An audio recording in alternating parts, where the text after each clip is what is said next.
Okay, so here in the tomatoes, you can see them behind me. Look at them already. It's a bit bushy. That's okay. I'm gonna get rid of that in a moment. Um, well, here basically what I'm planning to do is either root it out, go rooting, removing one by one, or use the, well, in Spanish we say asadón. I don't know how we call it in English. I have no clue. Where you hereby you just go doing this law. In Spanish we go covering the roots, calling it apolcar or calzar. In English I don't know how you say it. You just cover the legs, cover the the stem. The higher you go to the stem, right? That's the key. The higher you go to the stem and you cover it, the more roots it will produce. The more roots it produces, the more nutrients, water it will absorb, and the yield will be much better. That is the key. The more roots, almost any plant that has the most roots, it will always end up being one of the best plants. And that's what we want to do, because, well, not we, me, because it's about time for these guys to start sprouting flowers. And after the sprouting of flowers, you know what's next. Tomatoes, right? So after tomatoes, you know, the production starts. Man, I can't kneel long for, yeah, the production starts, and that's what we want. These are the two best rows, right? These two right here, this and this, this and this. That one over there, it's pretty decent, but it's not the best. Things like that happen.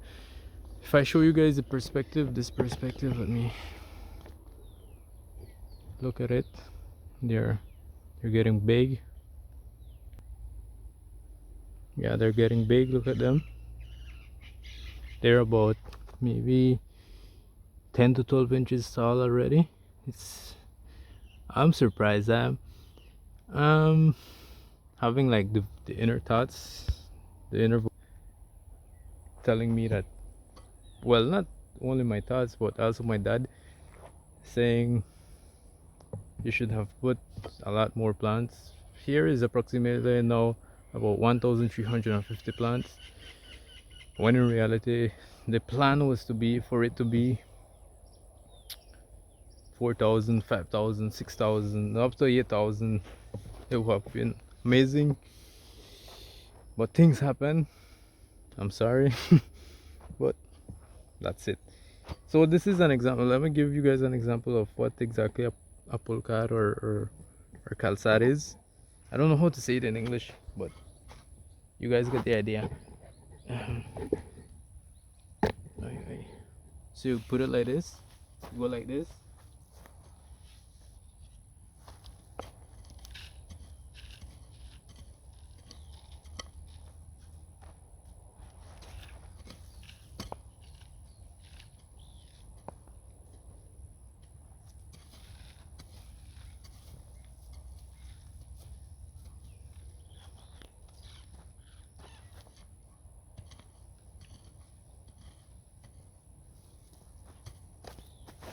See, at the same time I go covering the roots, I also go cleaning.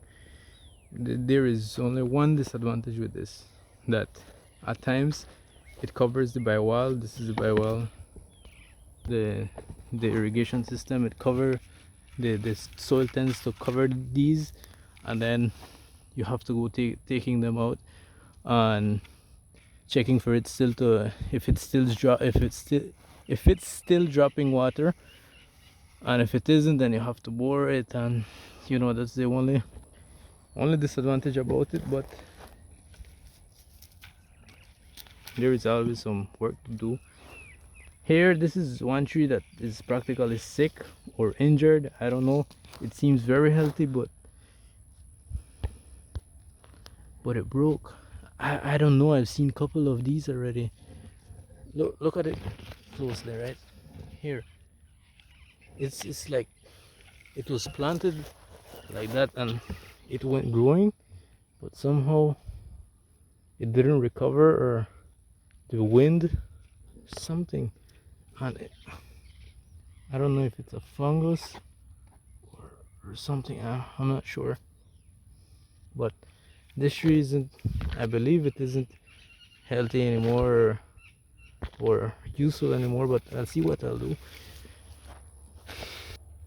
You know, every seed deserves a chance, just like us humans, all of us deserve a chance, and that's about it.